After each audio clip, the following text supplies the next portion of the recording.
Hey everybody, how's it going? I just recorded this review for like 30 minutes, and I apologize for the last week of not having anything up. My laptop was on the fritz. I basically had to get it fixed, and apparently someone turned the microphone off because I did like 30-minute review on this movie, and then I just went to upload it to YouTube and just checked the video out and no audio at all. I said, you gotta be fucking kidding me, man. Come on. Fucking, alright, that's a lesson. I'll never make that mistake again. So, my apologies. This one I'm gonna just try to knock out quicker than the first take of it because I just wanted this review over, man. Alright, but welcome back, everybody. And we're going to be talking one of my favorite 80s slashers that are in that category of it's so bad, it's brilliant. Like Pieces and The Mutilator and just so many movies like in that vein of it's so bad. Like the acting is terrible for the most part. The writing is terrible for the most part, and then the gore is fucking fantastic, and the kills are fantastic in this movie. And there's such a two people who do good performance in it, but it is 1987's Blood Rage. Now, it's directed by John Grissmer. Now, this movie, along with like The Mutilator and like a bunch of other 80s slashers, up until like 6-7 years ago, you couldn't find this movie. Like, this was a totally obscure 80s slasher, unless you were huge into slashers from the 80s like I was and some other people were.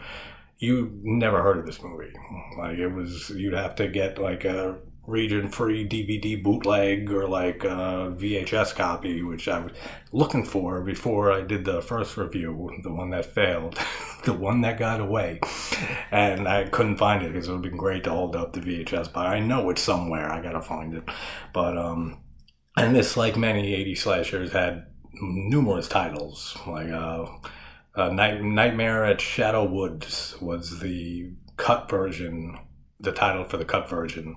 And even in the uncut version, in Blood Rage, which is the regular, standard release uncut version of it, throws you off because during the title sequence, when the title card comes up, it says slasher across the top. So you're like, what? Like, did I rent the right movie?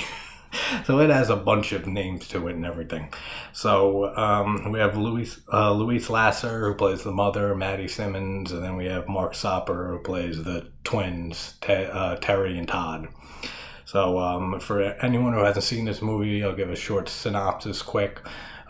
Basically, there's two twins, identical twins, Todd and Terry, and they're at a drive-in one night, and one of them ends up brutally killing this guy who was having sex with his girlfriend in the car, the drive-in, and blaming it on the other twin, and that twin ends up going to a mental institution for 10 years. And then he escapes on Thanksgiving, and yes, this is like the only slasher. I think there might be another, but I can't remember at this point, but it is one of the very, very, very few slasher movies, or horror movies in general, that take place on Thanksgiving. And Thanksgiving gets its own little love here, which it doesn't get from the horror community or slasher movies at all.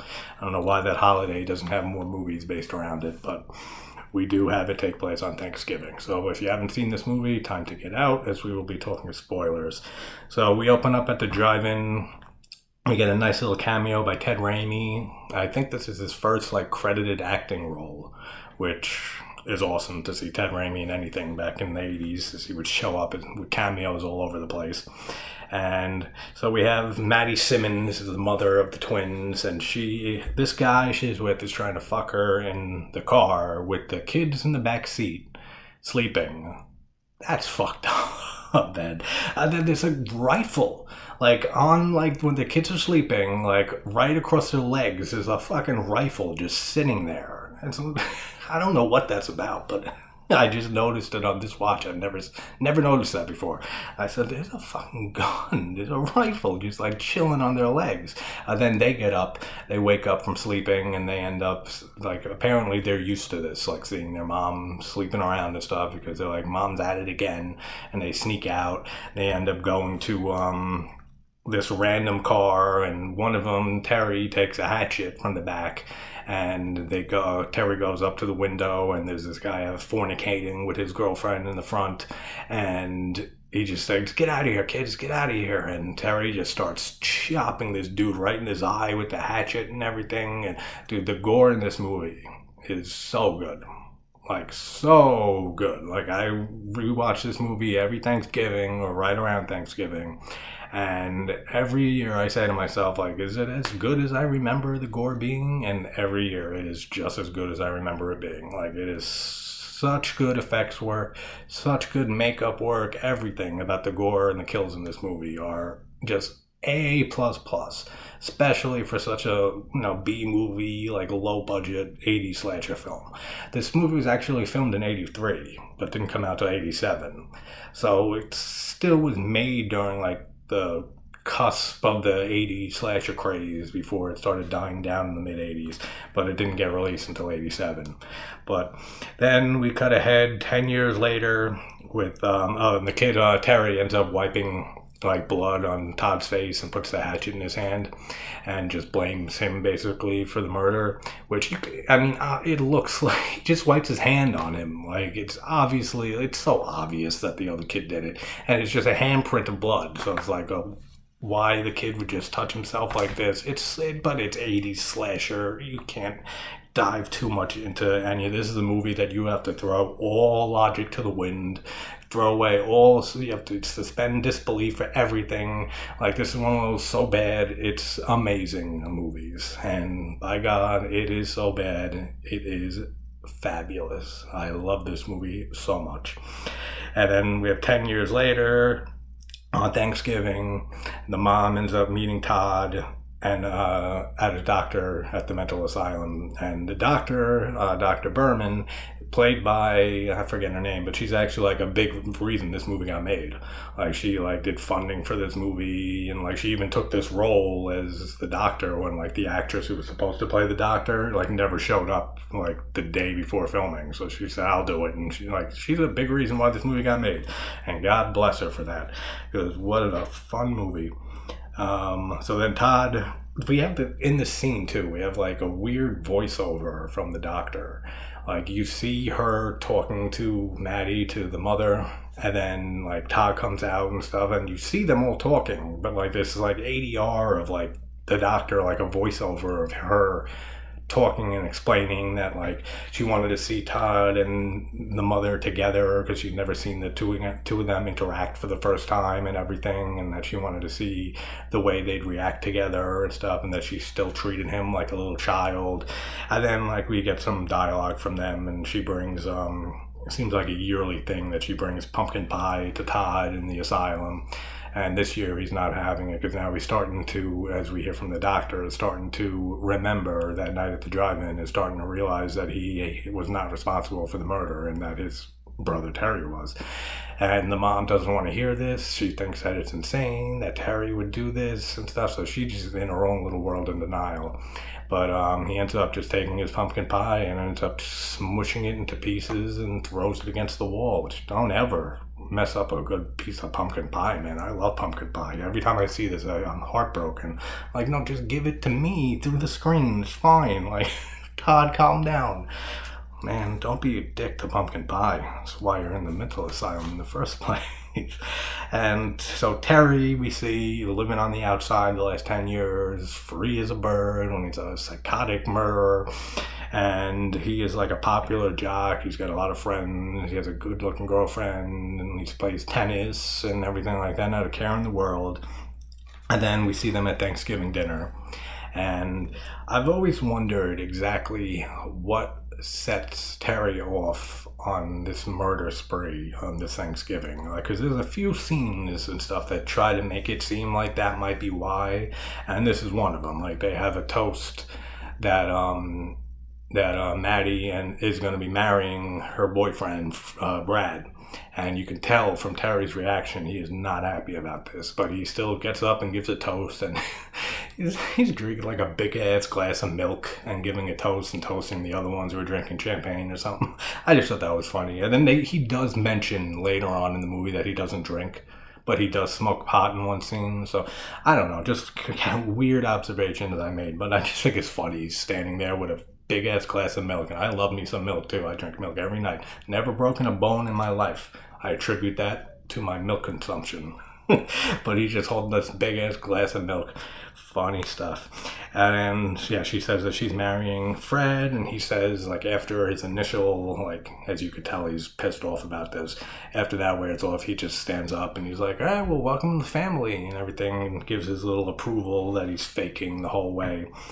And his performance in this movie as both Terry and Todd as the twins, I wouldn't say it's a great performance. Like, I wouldn't say anything in this movie is great. Like I said, it's like a so bad it's good and a horror movie slasher film.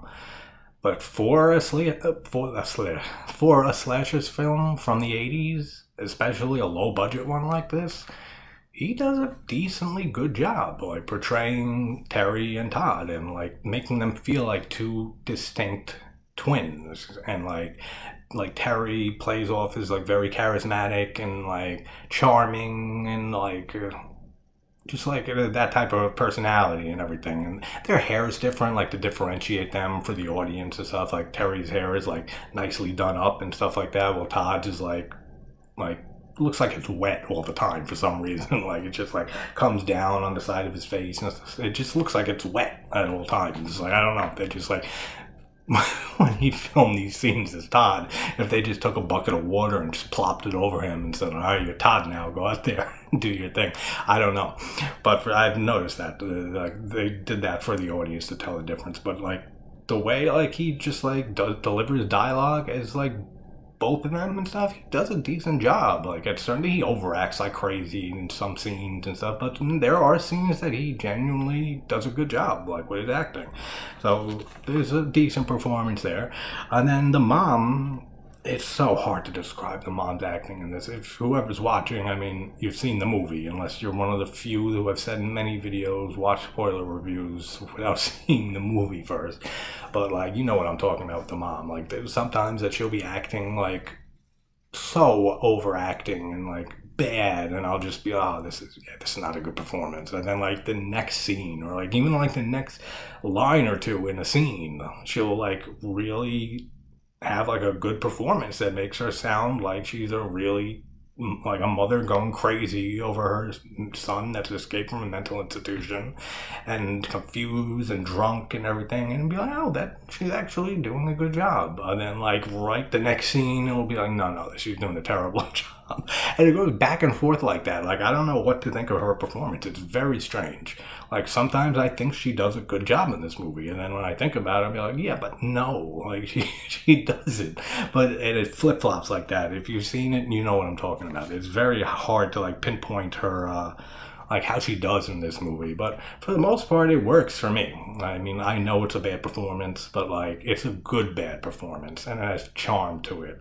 And while I'm on that subject of charm, I was watching a movie, an 80s slasher, like totally low budget, Blood Harvest, from 87, same year as this actually. Well, like I said, this was from 83 and didn't get released till 87, but 87 was when this one released too. And I watched it, and I don't think I've ever seen this, but I think I saw it once years and years ago and completely forget. It was like a blind watch. And it ended and I said, terrible movie. And that was it. It's just like, you forget about it. It's not like Return to Sleepaway Camp when I watched that, and I was like in shock at how bad it was, like because I'm going in expecting it to be terrible.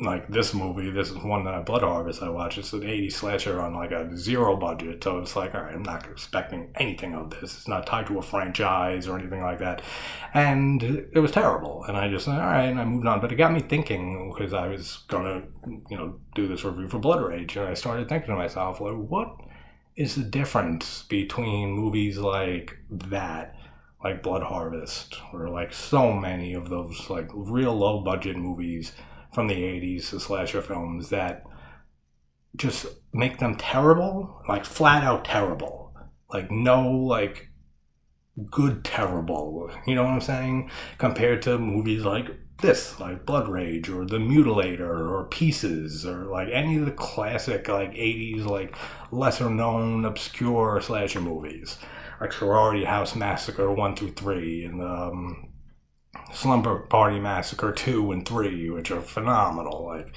especially the second one, man. That is such a great movie. First one is too, but it's like they're so bad they're good. So what's the difference between the ones that are so bad they're good and the ones that are just bad? So that made thinking about that, because as a slasher fan, and as most slasher fans, what we look for in a good slasher movie is gore and very good kills and very good gore effects and everything like that, gratuitous nudity, and like some good performances, a killer that looks cool. That's basically it. We're not hard to please, slasher fans. We really aren't. So I was thinking, like, why did this movie suck? Just plain sucked. And I think charm and cheesiness and over-the-topness in a fun way is what separates them. Because this movie had so much nudity in it, like the main girl, like it felt like a softcore porn for the first like 45 minutes of this movie. And there was not really a lot of gore. There was a few like scenes and stuff like that, but it was just so, you can tell just by looking at the film how low budget it was. Like it was like shot on just like grainy footage and like film and stuff like that. It was even hard to look at. But like it's just, that's what I think it was. It was just missing any type of charm or fun to it or campiness that just makes it feel like it's not taking itself seriously. Even though at the time a lot of these slasher movies were taking themselves seriously. But they just came off in this fun, cheesy, charming way. I don't know, it's very hard to describe it. It made me think for a little bit. Like, after watching that movie, it's like, all right, this movie sucked, but like, why do I love movies like this? And I started like an inner dialogue with that. So, they're at Thanksgiving dinner, and the mom gets a call that Todd escaped from the mental institution, and Terry comes into the dining room or whatever, that kitchen that she's in, and she tells Terry that Todd escaped, and don't tell anyone or anything. I don't want anyone to know about this. And what does he do? He immediately goes back to the dinner table, and they're like, what's wrong? And he's like, oh, my psychotic brother just escaped from the mental institution. And he's like, can you pass the stuffing or gravy or something like that? What a dick, man. He couldn't last fucking 5 seconds with this secret. And then you see the mom, like, give him a look. Like, because the doctor earlier when she went to visit Todd was saying how Todd's remembering things from that night at the drive-in, and that he thinks Terry was the one to blame and everything. And she was like, Terry, are you nuts? It's not Terry. Blah. So she, like, favors Terry in every way. And she has this look, and this is what I'm talking about, her performance. Like, you could see all these thoughts going through just on her expression. Like, are you really that psychotic? Like, are you evil? Like, are you the one, like, who killed this person? You can read that all on her expression. So it's a good job from her, but then, like, the next line out of her mouth will be terrible. It's so weird with her performance. And, then there's another scene, like I said, about why Terry snapped.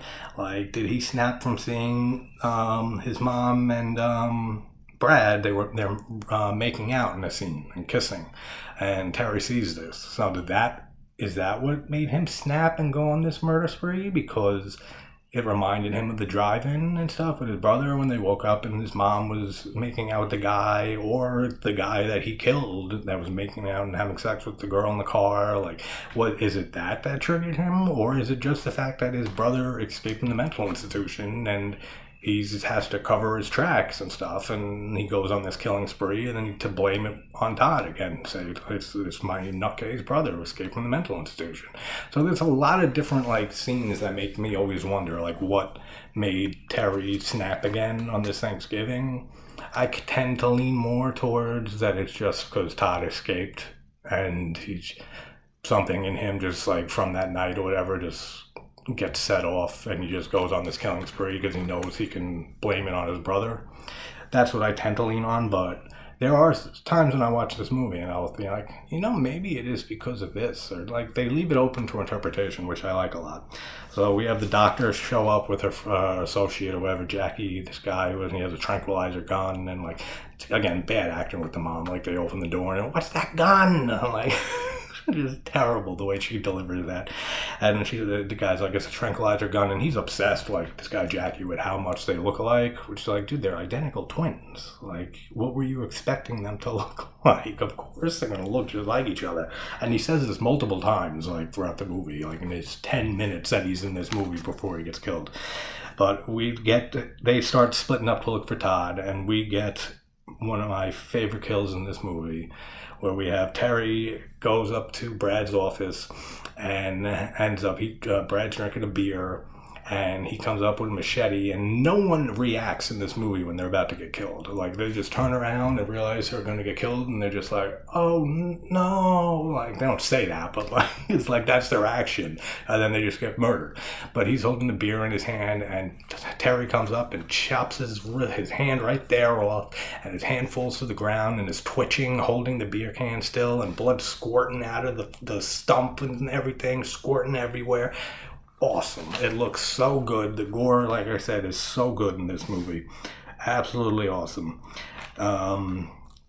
There's someone who says this line, and I think it's Jackie, the one who's looking for Todd, and he says, like, he's a lunatic, that's... And I never noticed that, but it's obviously making fun of the 80s song. He goes, she's a maniac.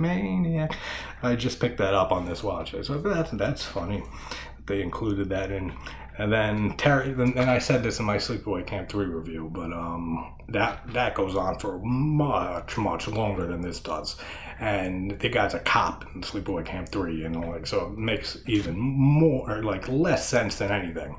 But like, how many times we've seen in movies where someone just comes up with their arm behind their back and the person just doesn't like recognize it or have a reaction to it at all, when in real life anyone that comes up to anybody with their hand behind their back like that would be like, hey, what's up, what do you got behind your back there? Like, nothing. He has no reaction at all.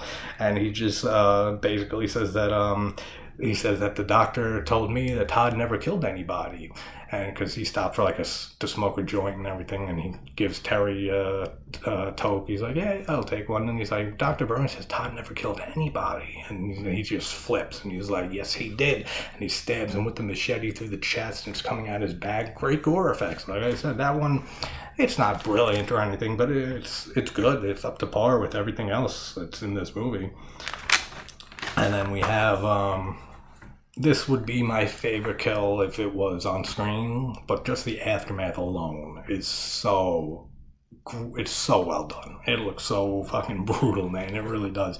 So we have Dr. Berman that's looking for Todd in the woods and everything, and we see Terry with the bloody machete come up to her, and we don't see the kill on screen, but a few minutes later we see the aftermath, and she's just cut in half completely, and her lower half is on one side of the screen and her upper half, and who knows how many minutes it's been since she got split in half like this, but somehow she's still like freaking out and like flopping around like a dolphin or something. Like, dude, the gore looks so magnificent. Like, just like the intestines coming out of her upper half and everything. Oh, it looks so good, man.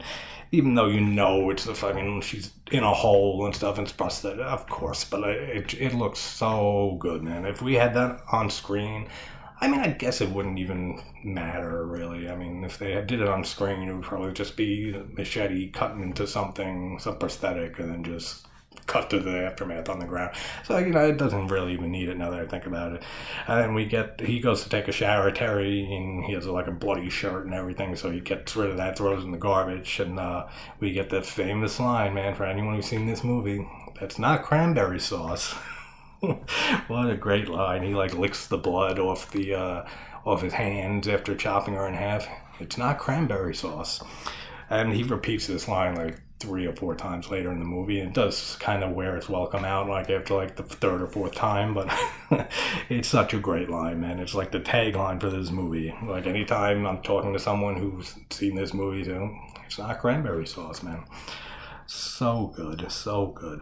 And Todd shows up, and he's like frightened and everything, timid, and like I said, the way that Mark Soper plays the two of them, he does a decent job most of the time.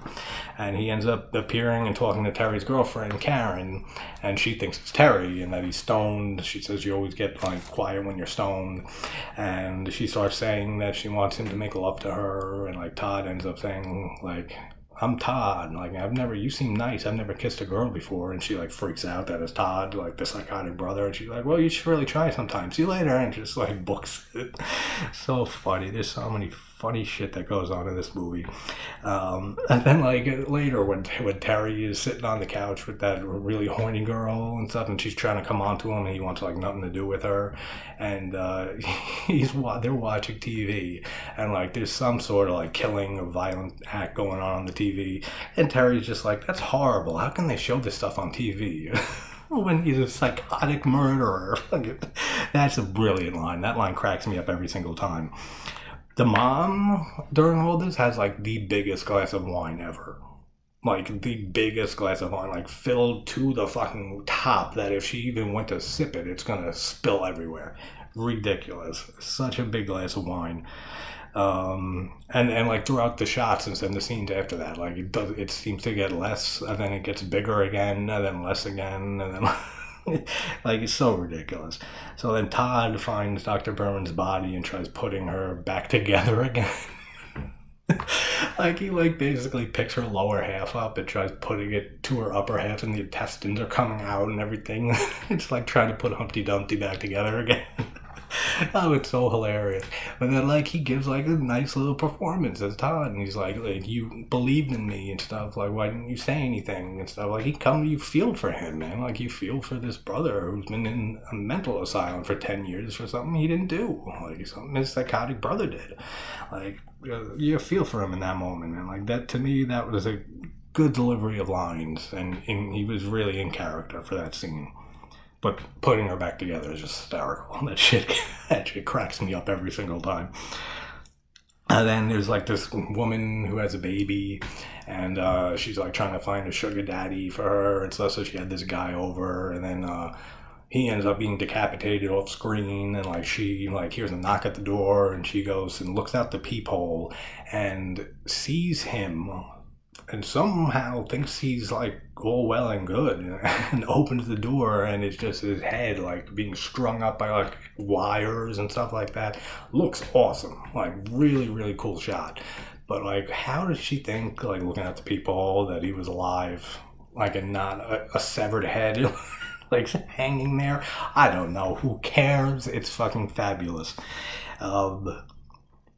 Let's see. And Todd ends up finding his mom. Todd finds his way into the apartment and ends up finding his mom passed out drunk, or like pretty much passed out, and lifts her up and puts her in bed. And then like she comes to and like thinks it's Terry, and like saying, did they find Todd yet? And he says like, not yet, and everything. And she said, give mom a kiss. And their relationship is so weird in this movie, man. Like she thinks it's Terry and like it's Todd, but like they kiss each other on the lips like for way too long.